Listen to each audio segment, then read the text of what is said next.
This Week in Richmond is made possible in part by Dignity Memorial, caring for our communities with a network of funeral homes and cemeteries in Virginia and throughout North America.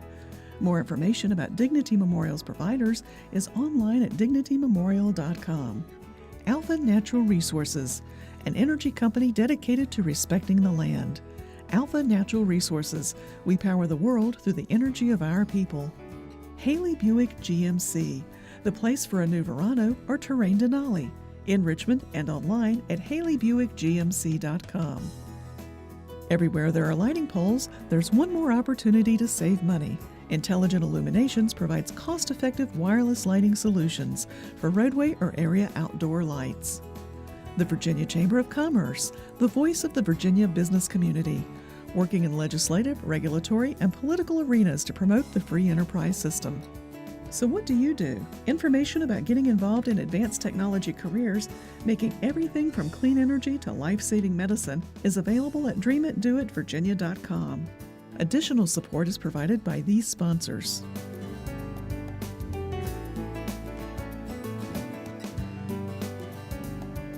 And by the members of Virginia's public television stations. Thank you.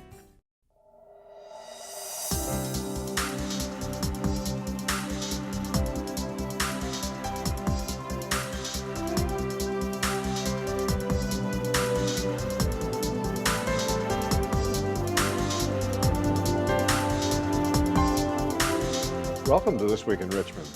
Many of you may know, and hopefully you'll know certainly by the time this program's over, but Richmond is home to the Virginia War Memorial. And we're pleased today to have two very special guests who will help tell us about the Virginia War Memorial. Bernie Henderson, who's on the Virginia War Memorial Board, Barry Moore, who's on the Virginia Memorial the Educational Foundation. Say it for me, Bert. Virginia War Memorial Educational Foundation. We got very it. Good. Okay. Thank you very much. So the Educational Foundation, then the board, and tell us a little bit. Bernie, start with you, and then Barry about the War Memorial, and then in just a few moments we'll show folks some pictures of the War Memorial. Right.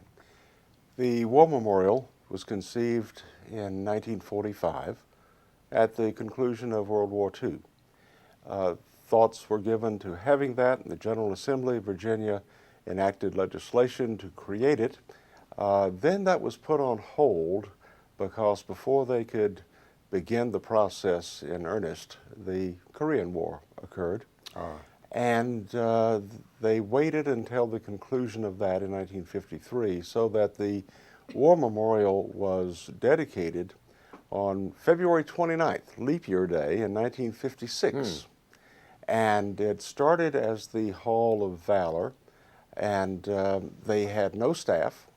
They had no tours, no other activities. It was just the memorial itself with the Wall of Honor with the names of those who made the ultimate sacrifice, who were from Virginia, engraved on those walls, the glass as well as the marble panels.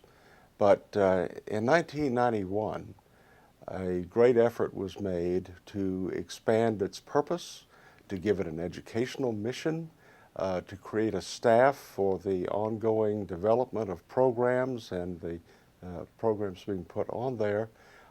That was done primarily under the leadership of Governor Wilder, who was a decorated Korean War combat veteran. And so that was the beginning of the War Memorial as we know it today. It's been expanded to the Paul and Phyllis Galanti Center, which is a locus for a place to meet as well as to have exhibits and programs.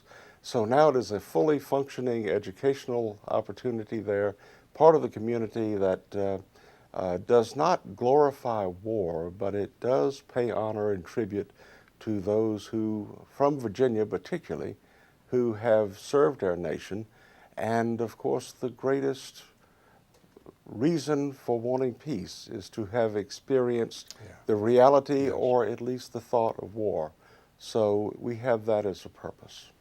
And the Educational Foundation, how does that, what work are they doing, Barry? What we're trying to do, and we talk as a board, we are trying to make everyone realize, first of all, it belongs to the Commonwealth. It's not Richmond. It's people from all over the state that are on the wall downstairs, the wall of the War on Terror. They have a wall also for people we've lost over the last decade or 14 years. And what we try to do is build films, and John Hatfield does this, and between the Admiral Heckman down there and Jeb Hockman, this staff, the whole team down there, they put together movies that, David, it costs about $50,000 per, and it tells a story about a specific time of war. If you don't walk out of there feeling patriotic, and even if you were never involved in the military, regardless of your age, if you don't walk out of there feeling uplifted in a way where after you watch a 17-minute film, we call it the $1 million worth of films of education. The stories are told by people that have served in the military, World War II, Vietnam War, Korean War, served from the Commonwealth in the military, and they do the narrating. They're actually featured on the films. So the educational part is very enlightening. Well, we'll encourage people to go to the War Memorial to see those films. We won't have time to show them the film, but we do have some of the pictures that have been sent. So we're going to get those up on the screen now, and as you see them on the screen, you all tell our viewers what they're seeing. And I'll tell them right now they're seeing the logo of the War Memorial, and then you all tell them what they're seeing. Well, this is an aerial view of the War Memorial. You have the Hall of Valor, which is to the right, the taller one, and then the Galante Center is the center part, and that's a closer view of the entrance to the Galante Center. Again, there are exhibits there. This is the Galante Center being reflected by some of the names on the Wall of Honor. That's an interesting photo. Yeah. Yes, it is. And that is the Hall of Valor. So you were saying, I believe, that this was the original. Yes, sir. That is the original part of the memorial. And that has also been updated as time goes on. And that's the Shrine of Valor. That was done on the 4th of July. This happens to also be one of the best locations to see the fireworks display from the James River. It overlooks that, and it is a perfect location. It's not just a war memorial, it is also a great location, beautiful views and vistas of the city, of downtown, of the river, and lots of folks come there at that time and enjoy the grounds for that purpose. Excellent. Well, I think we have a few other photos here now. And it is a memorial, obviously, and it's open for 7 days a week. The volunteers, go down and talk to the volunteers. We have the Capitol Police also are on staff there. They watch the area, and it's a facility that when you go in and you go to these events, that's how I started getting involved. I go to Pearl Harbor Day event, I go to Memorial Day. I remember when Heckman and Hadfield were working out of trailers down there, and now they have this beautiful memorial, and you can go down, you can rent it out, you can see students there. Part of the foundation is education, like I said, and it's just bringing people down there to learn more, all ages. My daughter went there from a Chesterfield County school probably 10 years ago, and listened to Paul Galante speak, actually. So it's exciting. There's a night after we had The Color of War. It was a movie. And there's some local gentlemen that served, and they are always down there. They are great guys, and I just was honored to have a picture with them. But you can rent that facility. It's beautiful. Like Bernie said, the facility, there's some athletes from Fort Lee. They have a starting point there for a marathon that they did, and it was a great event.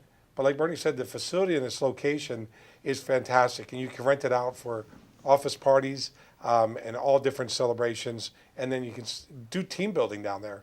There's a lot of things going on right in those four walls, and VMI has a nice center in the back that they put up years ago through contributions. So open 7 days a week, or? Yes, it is. 7 days, yeah. And they have wonderful experienced tour guides. One of the pictures that you just saw was of a gentleman who has quite a bit of experience militarily. He was a VPI grad, and he also served not only in the Air Force but also in the Marines in combat. And so they give a personalized story of what students and visitors are seeing when they're at the memorial. I would imagine there are quite a few school groups that come through there. We know here at the Capitol where we are with this program, there are school groups, but I imagine the War Memorial gets school groups. And the War Memorial also distributes programs that are coordinated with the standards of learning to every middle school and high school, both public and private, throughout the Commonwealth, to bring this message to them. Then those groups can either come there, or if they're too distant, they at least have those programs that emphasize the importance of those who have defended our freedoms and liberties in this country.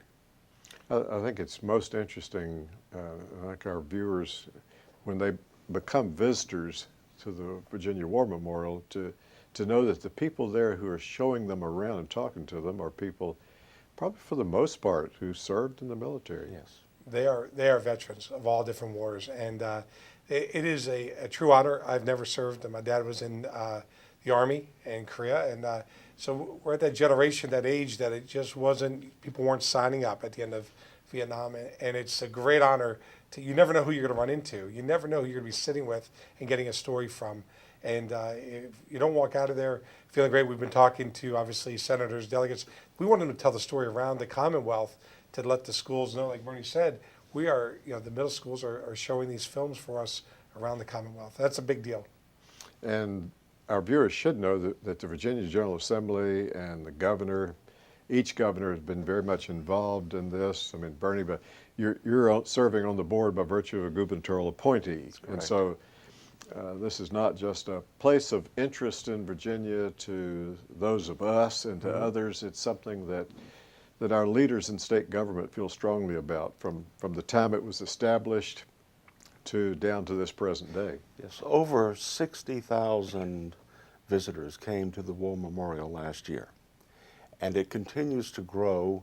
It's a pretty well kept secret that we're hoping to not be so secretive in the future.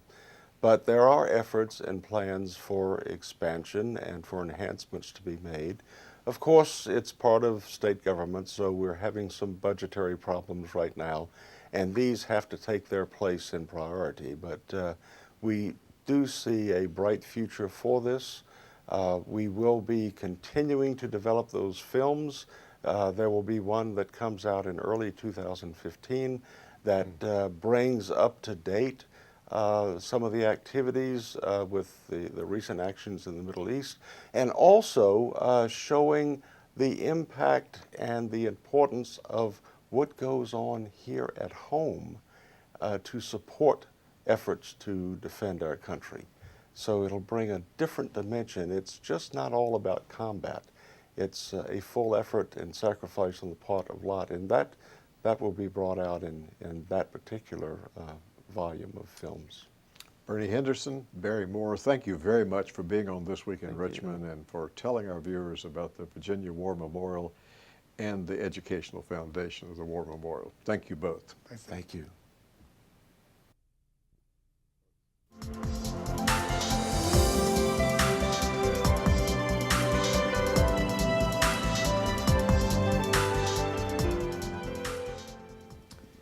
Delegate Dr. O'Bannon, welcome to This Week in Richmond. We appreciate your being on again. You've helped us out so many times in telling our viewers about what's going on. We want to start the show with you following what Mr. Henderson and Mr. Moore have been talking about, the Virginia War Memorial, because you're chair of the board. And so we showed some pictures, but what does this board do where you serve as chair? Well, David, first of all, let me thank you for inviting me back, and thank you for your public service in doing this show. I think a lot of folks benefit from watching this show, and it's certainly timely to be talking about our War Memorial. As you know, Virginia's War Memorial was built in the 50s and was updated significantly with the Paul and Phyllis Galante Educational Center. And what we're seeing now, I'm sure your viewers are well aware of this, we're now losing the folks that served in World War II. And so we have worked hard to try to preserve as much of the heritage and the history of those people and the sacrifices that they made. This pin, which is the War Memorial Eternal Flame pin, is simply an insignia that is on the signage out in front.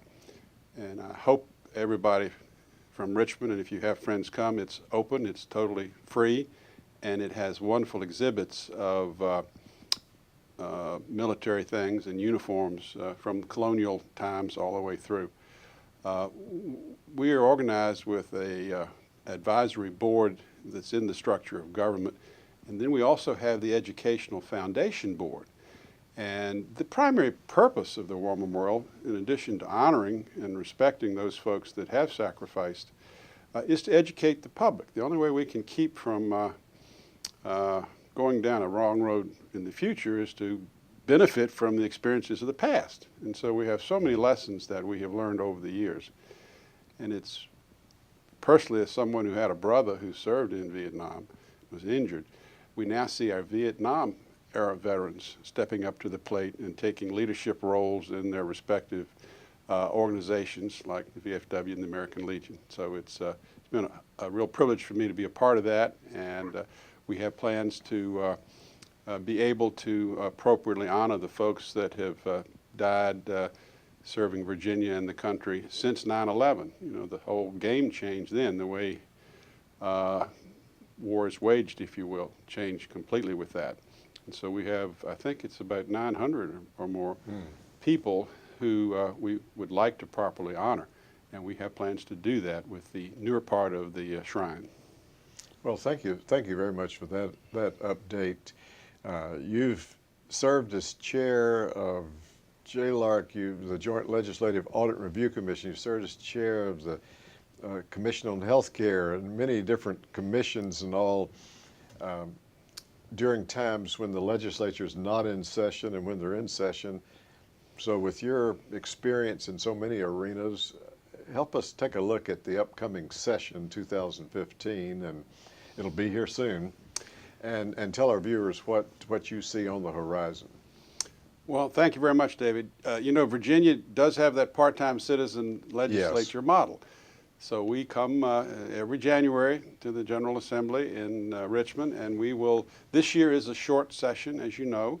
It follows on to the election of the House of Delegates every 2 years, so last year was our long session.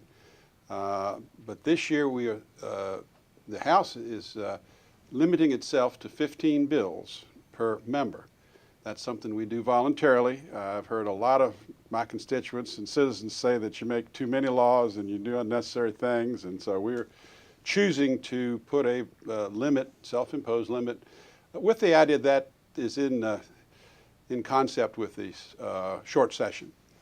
Having said that, there will be obviously a lot of things that will be important to us. We are dealing right now with a budget shortfall. We hope to see our way through that without too much pain to the citizens. We have got some cuts that have been agreed upon by the Senate and the House and the governor, and we will be in much better shape for having done that. It's still probably one of the most important things we do. So we will come, we will discuss the budget, we will see how we are with our finances, and we will make those decisions. Health care will certainly be important. We have looked at Medicaid expansion. So far, I don't think we have done that. Regardless, we need to deal with health care and with the Medicaid part of the budget. You know, Medicaid's 22% of the budget before you consider expansion. So we have a pathway where we are working, both sides, I think, hard to try to reform the Medicaid program, get some things from CMS in Washington that might give us more flexibility in how we take care of that set of folks. We engage the hospitals and the other folks that provide the care. Long-term care is moving to be a part of this. So the whole issue of health care and what we can do to improve the lives of ordinary Virginians, we really are at a little bit of a disadvantage as far as being able to have folks get to who they need when they need them in the healthcare arena, and that will certainly be something we'll be looking at. Education, K through 12. Yes, another hot issue. Big issue. My county has, you know, it's interesting. The Board of Education actually made a decision to raise the standards I think everybody should know that, and when we see the articles about more schools that are accredited with warning or provisionally accredited, that's a self-imposed decision, if you will, that we are trying to raise the bar. We still have challenges getting our kids out to 12th grade and then either prepared for college or into a workforce situation where they can have a skill or a job that will work for them. You don't all have to go to college. And so good welders or plumbers or electricians or carpenters can certainly have productive, happy lives, and not everybody likes the idea of sitting at a desk. Yes. So we'll definitely be working on the things like that, transitions to community colleges and flexibility in the community college system, either going on to a four-year school, which we have worked on, or going into an occupation. Do you hear from your constituents concerns about any ethics reforms? I know that with the trial that went on, and of course there's still appeals and matters, that's I guess not a settled matter, and it'll be on into 2015 before that's settled. But yeah, I think regardless of what transpires, we're going to take another look at the issue of ethics and gifts. We did do some reforms last time, and those were to match up the schedules and to set limits. I think we'll go back and take another look at that, take a look at what both sides might think is a productive thing to do. There are issues about whether you have I think right now we have an advisory commission. I think there's some talk about putting in a commission that might have stronger powers. I think there are two sides to that. I'm aware that in some states, if there's a hotly contested race, one candidate may file a complaint against the other candidate. And some states have actually said, we're not going to adjudicate any of that till after the contest is over. So there are things I think we can do, but I think you've been here a long time. Sometimes you run the risk of unintended consequences when you do things without good thought to them. So we have a great FOIA council. I think you've been a friend of the FOIA council for a long time. Yes. And I see that working well across local government and at the state level. So, because to follow up what you're saying, changes that would relate to those of you who serve in the General Assembly and statewide offices could also apply to local elected officials. And in some localities, it's a challenge to find people who are willing to serve on certain commissions or boards or even in town councils. Well, you've made a good point, because those conflict of interest and disclosure forms are filled. The law currently requires that everybody who sits as an appointed official at a local level or at a state level. So many folks watching this show probably know somebody or may be somebody who is in that situation. And that means when we change these laws that all of those rules will also apply to them. And it is we've got to get at this in the right way, because obviously you don't want to have the influence issue standing over things. I did hear one fairly senior member say he'd had, one of the exclusions we tried to parse last time was this issue of if you've had a friend for a long time and somebody as a friend gives you a gift, is that different from somebody who wants to give you a gift to get it? So how do you define how long that person is? Or you just say even if you had a friend for a long time, they shouldn't be able to give you anything, which is the way I think maybe a lot of folks would like to see that. And that may be the price we pay for being elected officials. Time is flying in this short segment. In your last minute, what else do you want to tell our viewers about?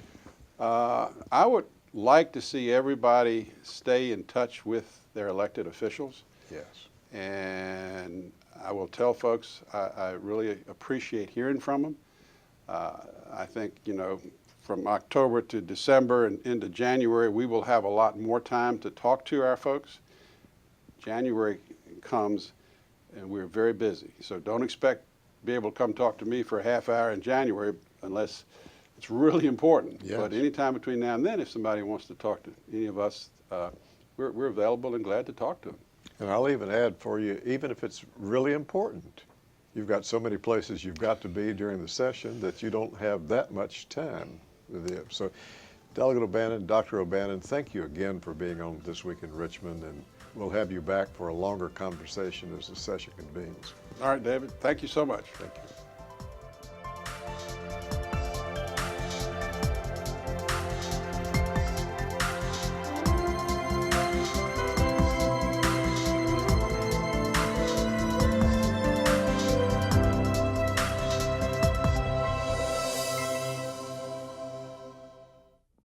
This Week in Richmond is made possible in part by Dignity Memorial, caring for our communities with a network of funeral homes and cemeteries in Virginia and throughout North America. More information about Dignity Memorial's providers is online at dignitymemorial.com. Alpha Natural Resources, an energy company dedicated to respecting the land. Alpha Natural Resources, we power the world through the energy of our people. Haley Buick GMC, the place for a new Verano or Terrain Denali, in Richmond and online at haleybuickgmc.com.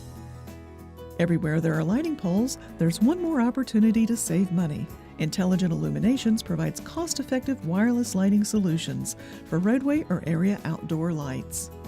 The Virginia Chamber of Commerce, the voice of the Virginia business community, working in legislative, regulatory, and political arenas to promote the free enterprise system.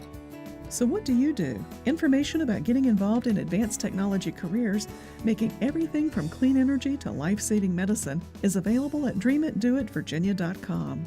Additional support is provided by these sponsors.